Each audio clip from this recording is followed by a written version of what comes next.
साथियों, कोयम्बटूर के हमारे युवा साथी पढ़ाई के साथ साथ एआई, स्टार्टअप और फ्यूचर की टेक्नोलॉजी को लेकर बहुत जागरूक है।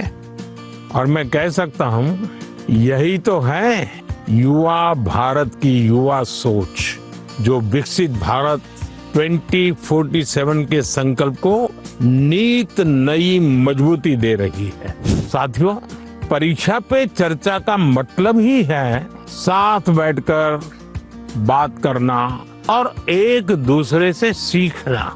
और इसी सिलसिले को आगे बढ़ाते हुए हमारी चर्चा कुछ हफ्तों के बाद कोयम्बटूर से निकल करके छत्तीसगढ़ की राजधानी रायपुर पहुंच गई। वहां भी बच्चों से मेरी बहुत दिलचस्प बातें हुई और मैं कह सकता हूं, सिर्फ बातचीत नहीं, बहुत मजेदार चीजें खाने का भी मौका मिल गया। आप भी इसका आनंद लीजिए। यहाँ आने के लिए मौका मिल गया तो यस सर। बताइए। हम स्टूडेंट्स को भी एग्जाम्स के बाद वेकेशन से जाने का बहुत मन करता है, तो आप इंडिया में कोई ऐसी 5 जगह बता सकते हैं जहां हम भी जा सकें? आप जिस तहसील में से हो, कौन सा तहसील है आपका? सर मैं रायपुर से। रायपुर से। रायपुर तहसील में कौन कौन सी चीजें हैं, इसका जरा लिस्ट बनाओ। 1 घंटा लगेगा, 2 घंटे लगेंगे, जाऊंगा। फिर लिस्ट बनाओ जिले में कौन से हैं जो देखे नहीं है। फिर तय करूं मैं राज्य में कौन से हैं। छत्तीसगढ़ में ऐसी कौन सी जगह मैं गया नहीं हूँ। हमें कहीं पर भी जाए, स्टूडेंट के रूप में जाना चाहिए, तब टूरिज्म का मजा आता है। रेल के डिब्बे में जाना और साथ में खाना भी ले जाना, देखना चाहिए कैसा अनुभव होता है। भीड़ होती है, क्या होता है, लोग बातें करते हैं, क्या करते हैं, इसका एक आनंद होता है, जीवन में सीखने को मिलता है। भारत इतनी विविधताओं से भरा हुआ है, एक जिंदगी भी कम पड़ जाए देखने के लिए। सर मेरा प्रश्न आपसे यह है कि कभी कभी हम एग्जाम के दौरान रिवीजन नहीं कर पाते हैं, जिससे हमारा मन अशांत हो जाता है। तो सर हम अपने मन को शांत कैसे करें, एग्जाम के दौरान भी और एग्जाम हॉल में जाने से पहले की? 1 वीक देख लीजिए परीक्षा के पहले का, सभी चीजों को अपने ऊपर नीचे तो कर ही लिया होगा।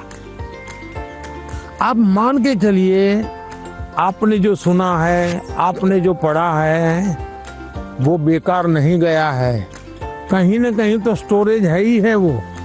आप शांत मन से बैठ लीजिए, चिंता मत कीजिए, जैसा पेपर आता है दे लीजिए। दूसरी चीज, आप अच्छा विद्यार्थी बनना है ना, आपको उस विषय पर ग्रिप होनी चाहिए ना, तभी तो अच्छे विद्यार्थी बनोगे। सब्जेक्ट पर ग्रिप कैसे आएगी? एक अच्छा खिलाड़ी कैसे बनता है? निरंतरता बनाए रख, डिसिप्लिन में रहता है, रूटीन में चलता है। सबसे बड़ी बात है, वो लगातार कंपटीशन करता रहता है, गिरता है, पटकता है, हारता है, जीतता है, करता है, उसमें से वो खिलाड़ी बनता है। ठीक है, आपको मैं एक सुझाव देता हूं, आप करिए। आपके क्लास में कुछ विद्यार्थी होंगे, आपको लगता है जरा पढ़ने में थोड़ा कम है, ऐसे तो होते ही है, हा? ऐसे एक आध को आप दोस्त बनाइए, ये टेक्निक बहुत कायम आएगी आपको। उसको कहो कि मैं आज तुझे मैथ सिखाना चाहता हूं। अब उसको मैथ सिखाने के लिए आप जो मेहनत करेंगे, दिमाग फोकस करेंगे, आपका मैथ्स पक्का होगा कि नहीं होगा? मैं ताइक्वांडो खेलती हूँ और मैं आगे चल के स्पोर्ट्स पर्सन बनना चाहती हूँ। अपनी स्टडीज और स्पोर्ट्स को बैलेंस करके कैसे रख सकती?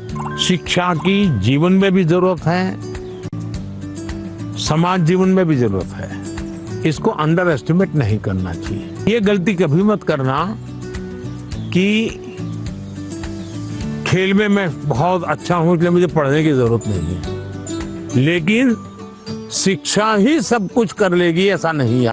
आप में हुनर है, जो भी है उसको डेवलप करना चाहिए। खिलाड़ी बनने के लिए खेले वो एक विषय है, लेकिन जिंदगी में खेल होना चाहिए, ये भी बहुत जरूरी है। जिंदगी खेल होने से बचाना है तो जिंदगी में खेल होना चाहिए। खेलना भी है, खेलूंगा तो खिलूंगा, और पढ़ना भी है ताकि और लोग कहें नहीं कि इसको कुछ पढ़ना वढ़ना आता नहीं इसलिए मैदान में रहता है। नहीं, पढ़ने में भी मैं पावरफुल हूँ, खेलने में भी पावरफुल। वो जो भी बताए उसको मैं अपने लाइफ पे इम्प्लीमेंट करने का कोशिश करूंगी और मैं लफ्जों में बयान नहीं कर सकती आज जो भी हुआ।